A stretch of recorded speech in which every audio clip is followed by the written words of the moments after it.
Hello everyone. In the last class, we looked at the transformation of impedance along the length of a transmission line, and we saw that the impedance at any point on the line changes as a function of length. And we derived something called as the impedance transformation relationship, and we saw that it can be represented in two different forms depending on whether or not the transmission line is lossy or lossless. So let us write down the impedance transformation relationship for lossless lines.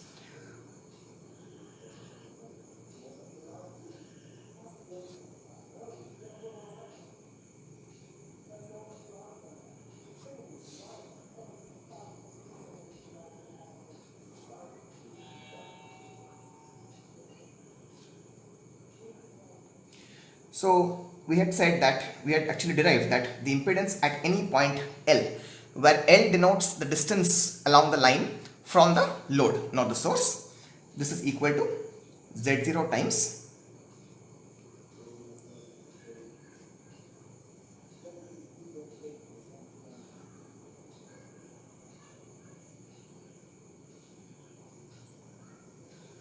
So as you can see, even though we have represented Z as a function of L, in general it depends on the load impedance as well as the characteristic impedance on the line. So if you want to be really specific, yes, the impedance ZL depends on not just the length or the position, it also depends on Z0, ZL as well as beta. But for most applications, the Z0 of the line is fixed and ZL is also decided by the application, and beta is governed by the frequency or the wavelength of the wave that is traveling along the line.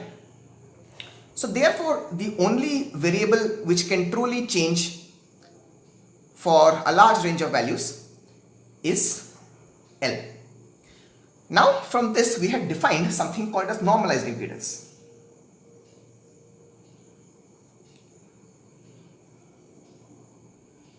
We had defined that normalized impedance is a dimensionless quantity where the impedance is described with respect to the characteristic impedance. So the normalized impedance at any point on the line L is nothing but the absolute impedance divided by Z0. Now using this relation, we had proved that, or rather what we had called as result number 1, that was after moving a distance of lambda by 4 along the line, the normalized impedance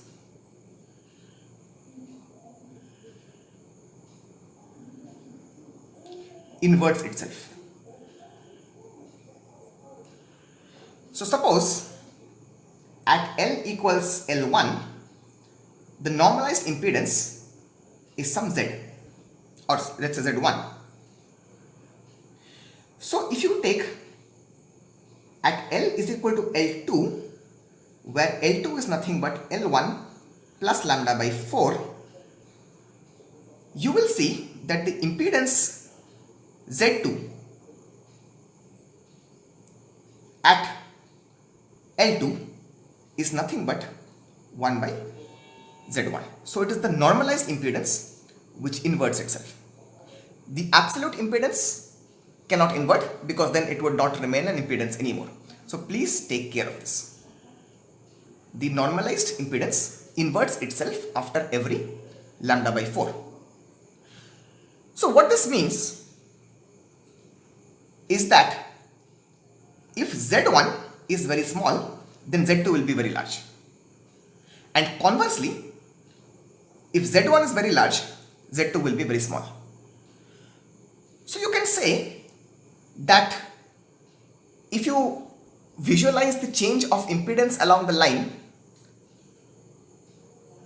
as a changing mathematical quantity, then if at any point on the line the maximum impedance occurs, then the minimum impedance will definitely be lambda by 4 distance away from it. So the maximum and minimum of the impedance or successive points, one of which is maximum and the other of which is minimum, are separated by a distance of lambda by 4. So this is something which is a very important result. Let's go for result number 2, which is a consequence of the impedance transformation relation. If at L is equal to L1, the normalized impedance is Z1, then at L equals L2, now let us define L2 as a half wavelength away from L1, that is lambda by 2. What will be Z2?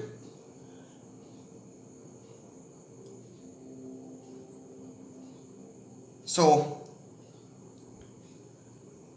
you can very easily say that by substituting L2 as L1 plus lambda by 2, you will see that Z2 is nothing but equal to Z1. The normalized impedances are equal. From this, we can definitely also say that the absolute impedances are also equal, because there is no question of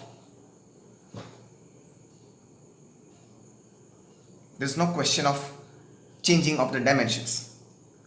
So this follows from result 1, and it says that the impedance on the line repeats after a distance of lambda by 2, or the impedance repeats after a distance of half wavelength, where the wavelength is corresponding to the wavelength of the wave that is flowing on the line. This is very important. Now, correlating this result with result number 1 in terms of maximas and minimas, we said that the distance between a maxima of impedance and its neighboring minima is lambda by 4. So I can say that if this is a transmission line and at this point I am seeing a Z max, then somewhere later I will see a Z mean, and the distance will be lambda by 4. Now after Z mean, again there will be a Z max, and this distance will also be lambda by 4, because these two are opposite. So the distance between two successive maxima now becomes lambda by 2, which is same as what we derived in result number 2, that the impedance on the line repeats after lambda by 2, or to be specific, two successive maximas are placed at a distance of lambda by 2, and therefore two successive minima are also placed at a distance of lambda by 2. This is very important.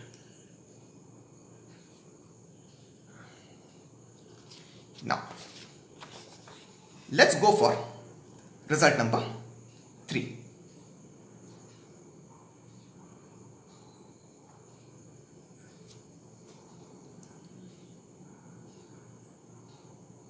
Suppose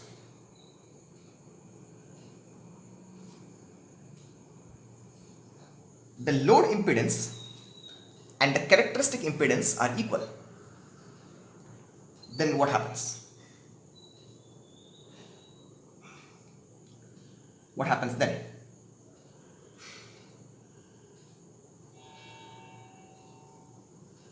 You can prove that ZL, or the absolute impedance at any point on the line, will be nothing but Z0. That means all the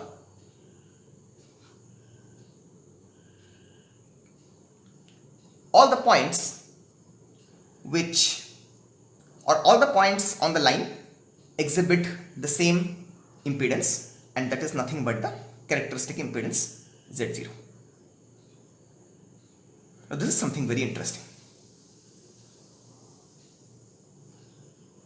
When ZL is equal to Z0, this is called as the matched condition.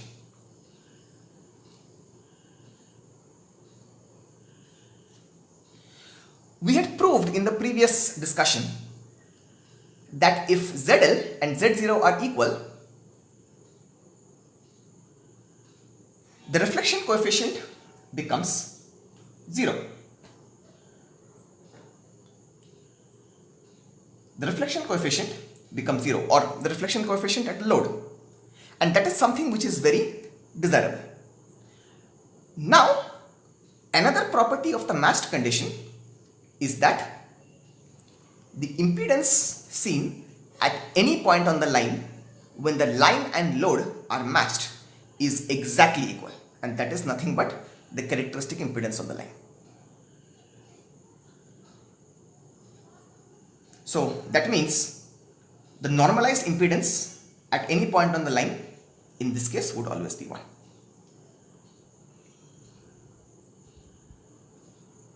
Is that fine? Alright. Now, we defined that using these three results, that the maxima and minima of impedances are spaced at a distance of lambda by 4. Let us now prove this in a more rigorous manner using the solutions for the voltage and current on the transmission line. So the solution for the voltage and current as a function of L, we have already written and derived them as follows.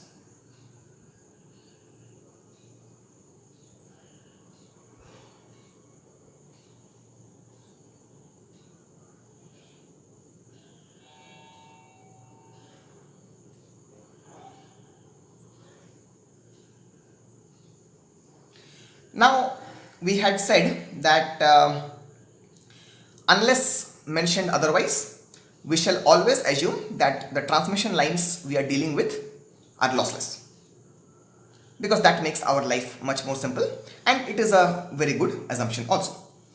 So for lossless lines, gamma becomes equal to J beta. So these equations become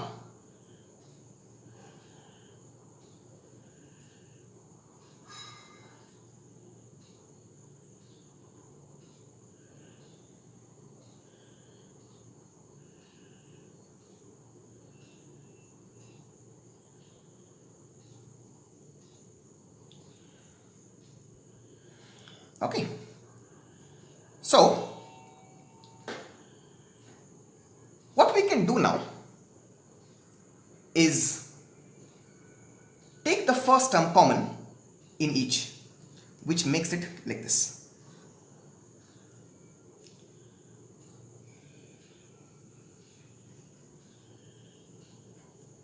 One plus, you get V minus by V plus e raised to minus j 2 beta L. Or let me write it separately.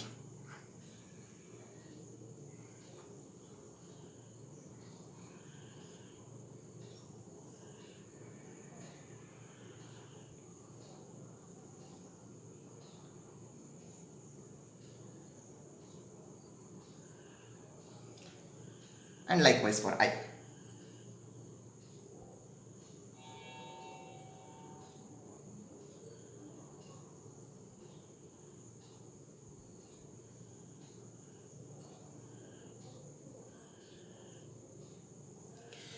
Now, what is V minus by V plus? We've already derived this. This is nothing but the load reflection coefficient gamma suffix capital L.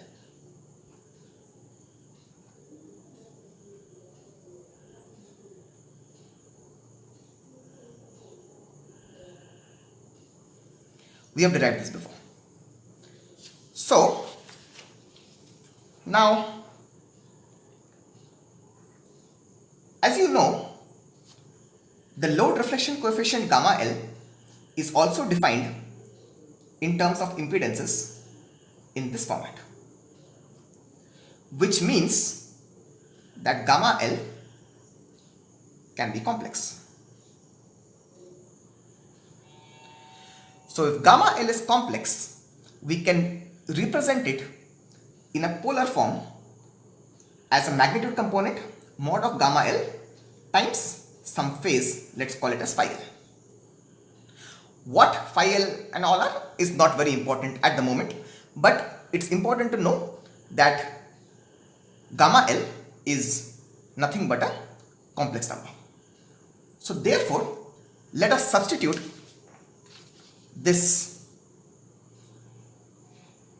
form of gamma L into these voltage and current equations, which makes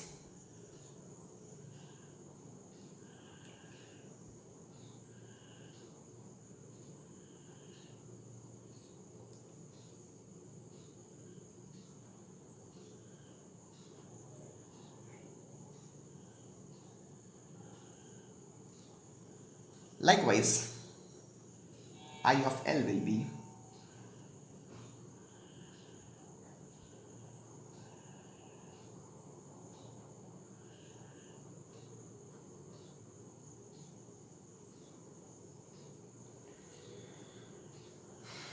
Is that fine?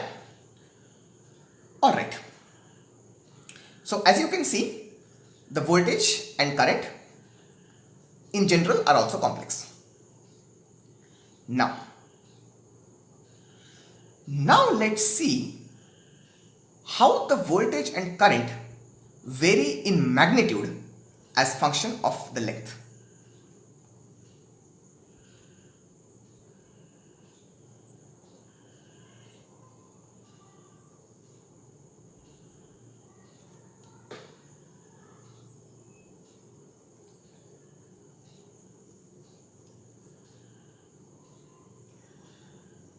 So I can say mod of V of L is, if I take the mod of the common quantity, I'll get mod of V plus times mod of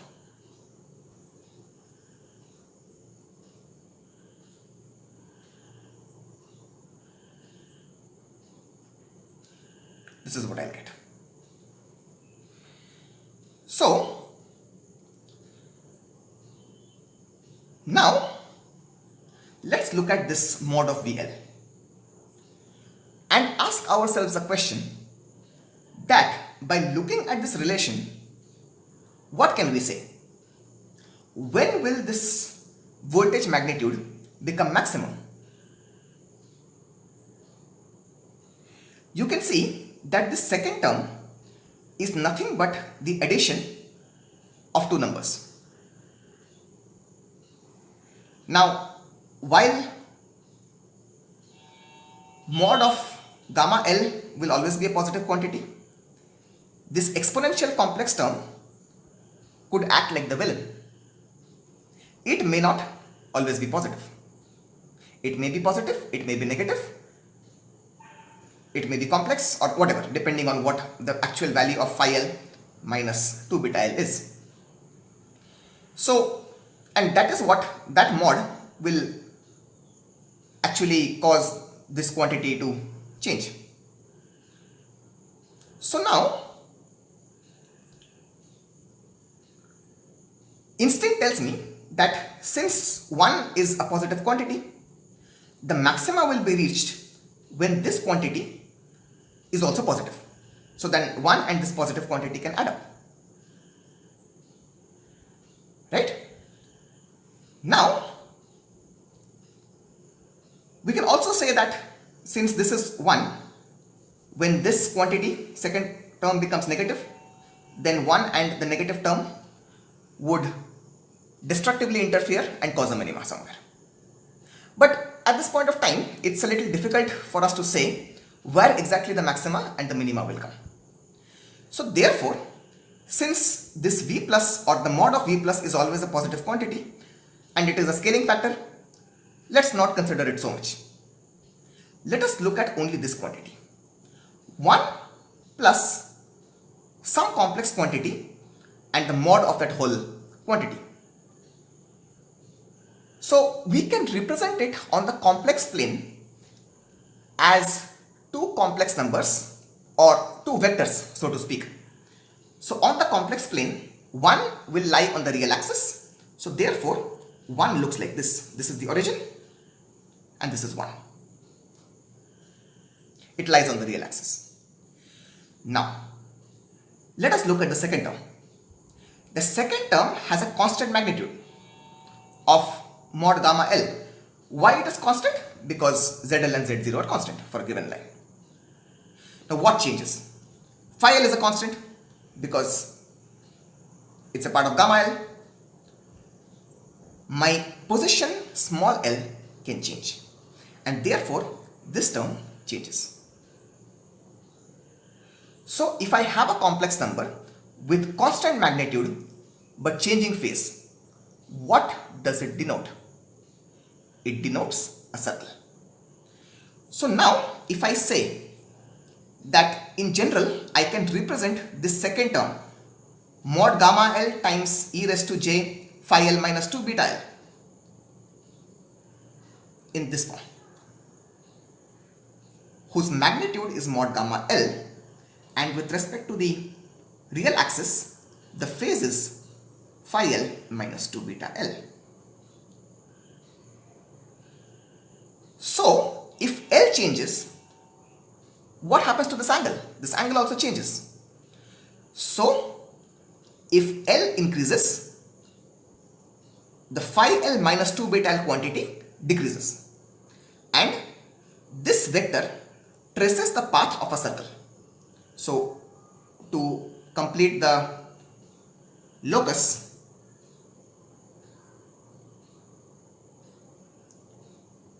I can just do this.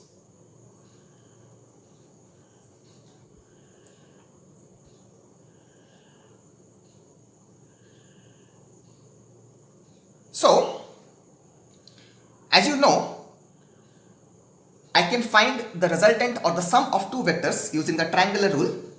So therefore, if I connect the origin to this point, this is the sum, or I should say vector sum.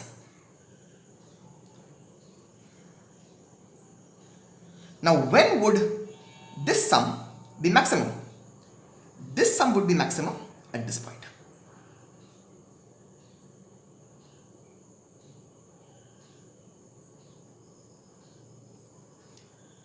Since I am talking of mod of V of L, I can say that this is my voltage maximum, where this line would coincide with the real axis and be the longest possible line.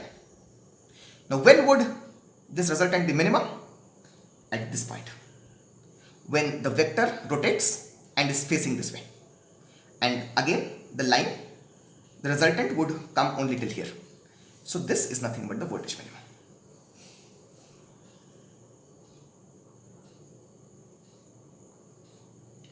So what can we write? If you look at that phasor diagram,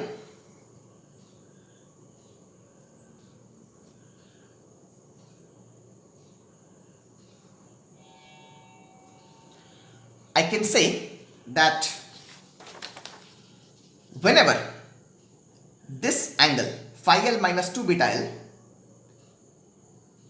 is 0 or 2 pi or 4 pi or any other even multiple of pi, then I get a voltage maximum. Whereas if this same angle phi L minus 2 beta L is equal to pi or 3 pi, 5 pi or any other odd multiple of pi, then we get a voltage minimum. So therefore let us quantify it.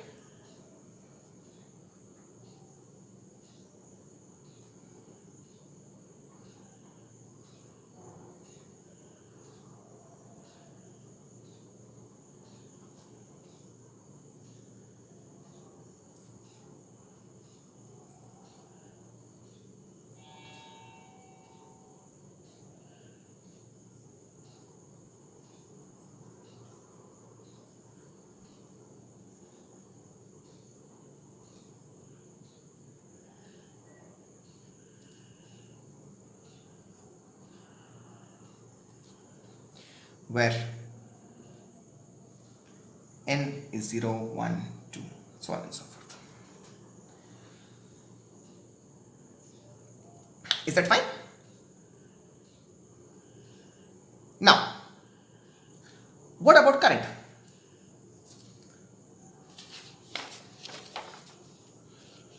You can see that the current has an exact opposite nature as compared to the voltage. It has a minus sign over here. So therefore, we don't even need to analyze anything.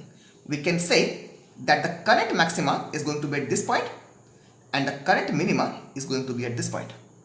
So the conditions for voltage maxima and current maxima are going to be opposite. This is one part.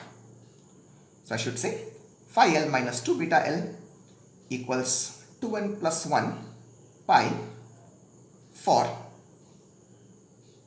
maxima of mod I of L, and this is equal to 2n pi for minima of I of L. Again, n is 0, 1, 2, so on. So if I redraw that diagram,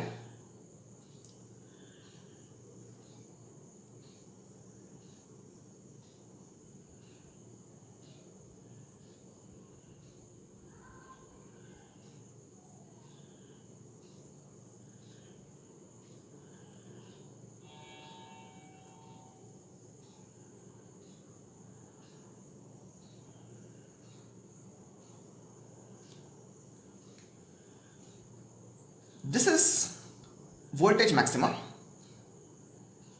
and this is also current minima.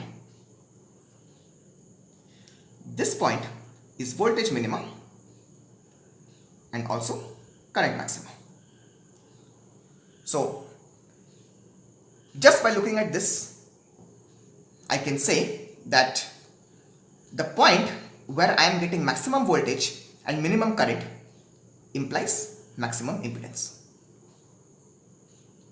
and the point where I am getting minimum voltage and maximum current corresponds to minimum impedance. Fair? Alright. So then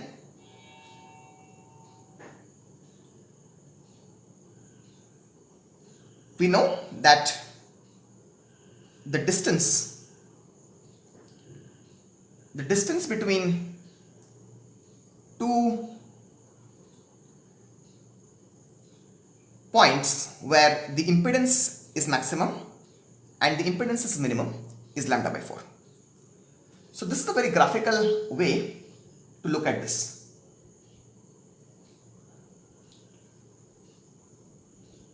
There is one more interesting observation. This particular vector, the one whose magnitude is mod gamma L, when the length increases, that means when L increases, the phase phi L minus 2 beta L reduces, and therefore this vector starts moving clockwise.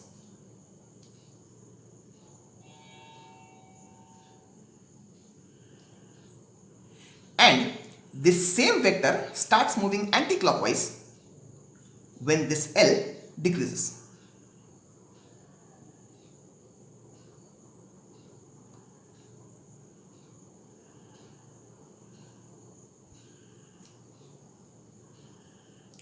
That means if you move away from the load, then this vector starts moving clockwise, and if you move towards the load, then the vector starts moving anti-clockwise. Is that fine?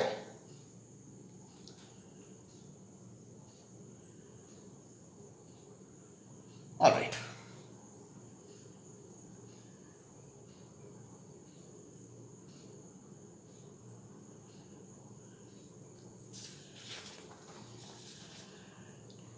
Now,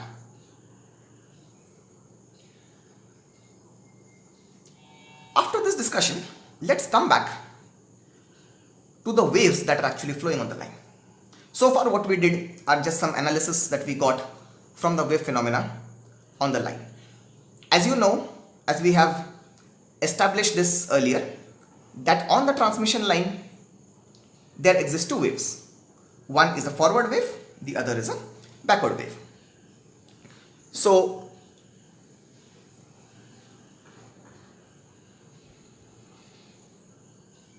now let us see how these two waves actually interact with each other. So let us say that V of L for a lossless line is nothing but V plus E times J beta L plus V minus times E raised to minus J beta L. So far in our analysis, we were freezing time because we saw that the time behavior so far was not something very special.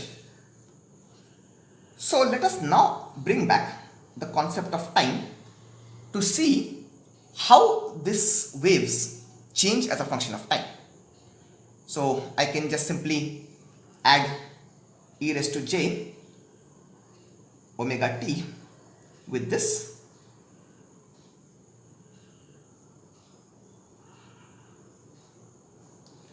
and what we get is this.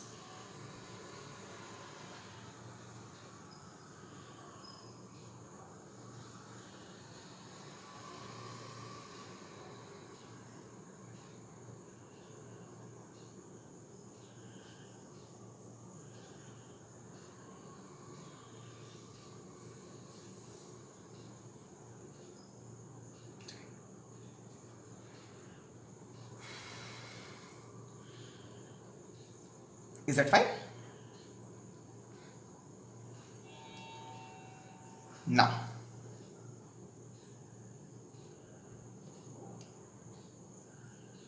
let us consider one component of this. You know that as per Euler's entity, this complex exponential consists of a sine component as well as a cos component. So therefore, let's consider the real parts.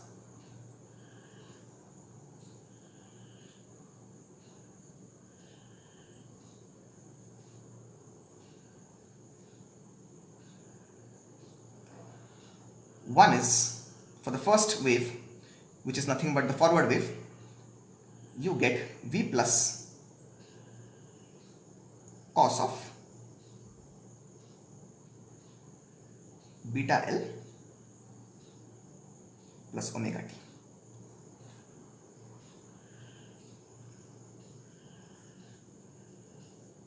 And for the second wave, which is nothing but the backward wave,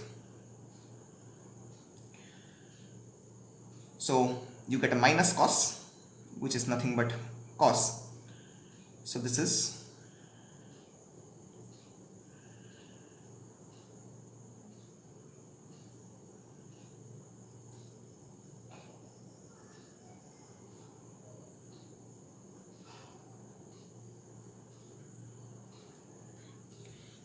one and the same. So this is the forward wave, and this is the backward with the reflected wave.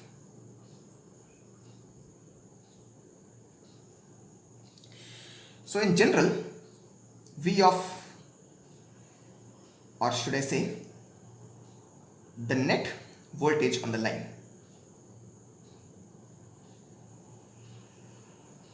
is nothing but the superposition of these two waves, which is nothing but V plus cos beta L plus omega t plus V minus cos beta L minus omega t.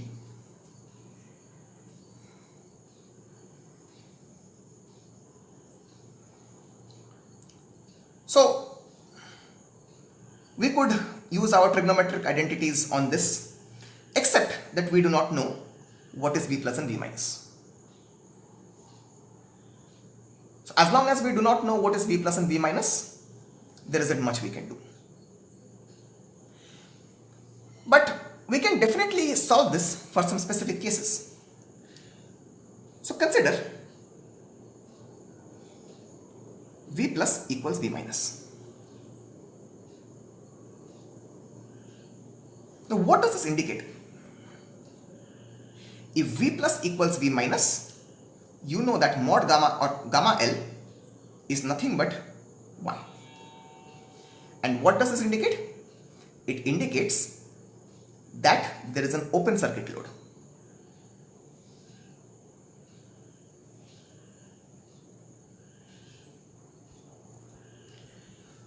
We know that as per the definition of reflection coefficient, ZL minus Z0 divided by ZL plus Z0 will be 1 when ZL tends to infinity, or that is to say the load impedance is nothing but an open circuit. So let's consider them as equal. So in that case these two will become equal, and then you can very easily use a trigonometric identity. So then this total voltage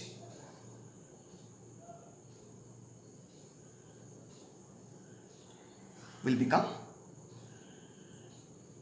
if I just take the V common, you get a cos of A plus B plus cos of A minus B. So using the identities, you can easily prove that this will be cos beta L times cos omega t.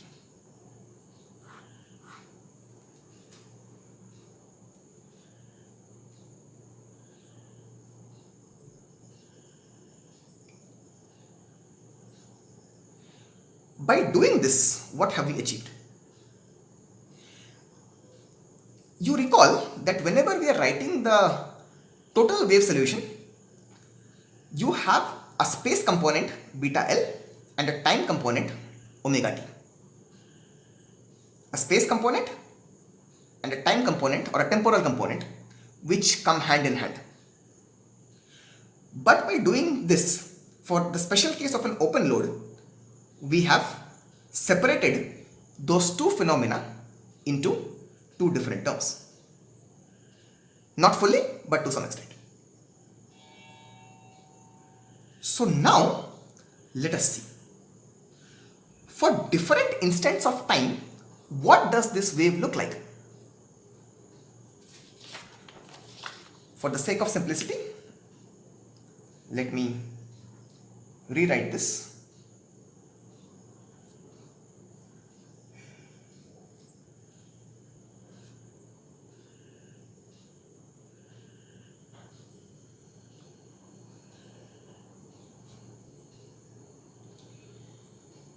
Now, let us draw the L. Let's say this is L.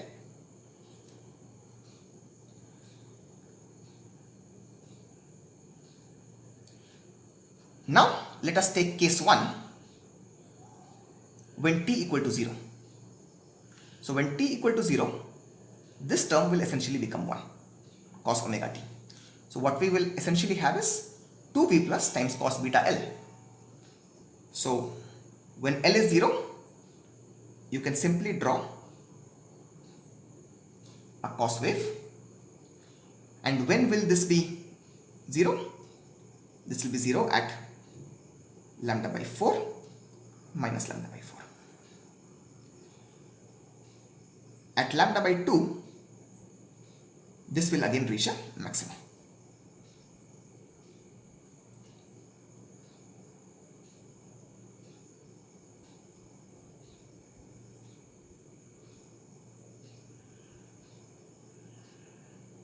So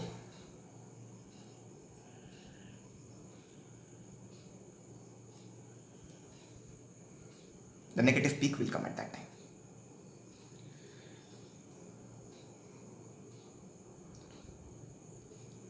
So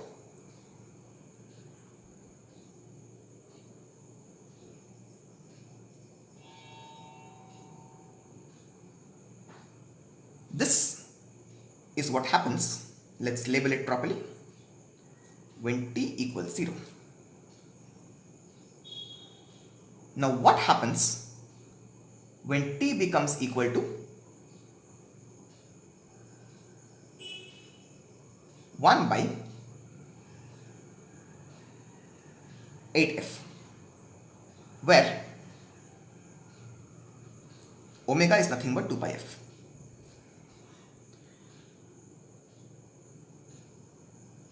So what you will see is that it will again be a cos wave, but with slightly different magnitude. It will be essentially lesser.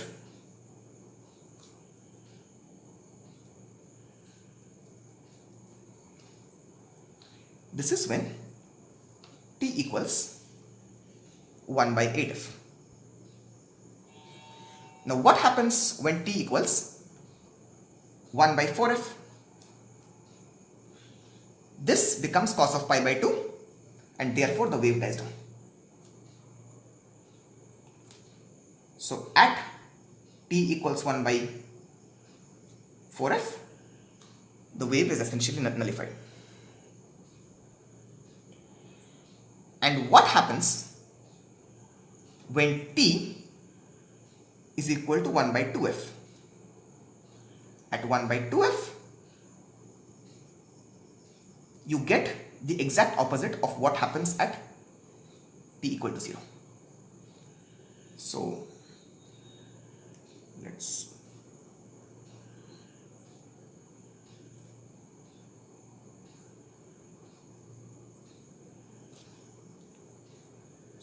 label it. This is the way. Again, maximas at minus pi by 2, plus pi by 2 and 0. Now, does this phenomena remind you of something?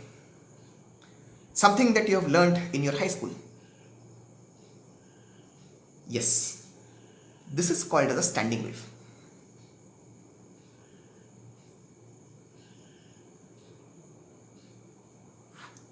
Why? Because as you can see, at every lambda by 4 point, all the time the value of the wave is always 0. So essentially, if you look at this in real time, if you look at the section between minus lambda by 4 and plus lambda by 4, the wave will look like this: increasing, decreasing, increasing, decreasing. But by maintaining the voltage at these 2 points exactly at 0. So these points are called as nodes.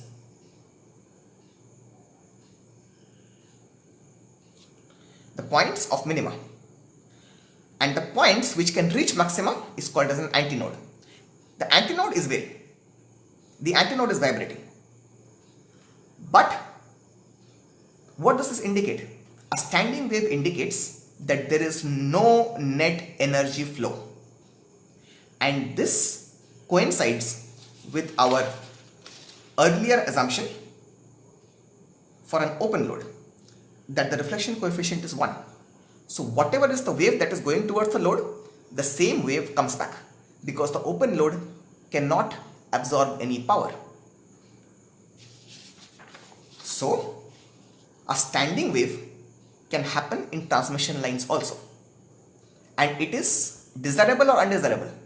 It is extremely undesirable, it means that no energy is flowing, and that is the last thing you want as an electrical engineer. You want the energy to flow to the load. So standing waves are undesirable.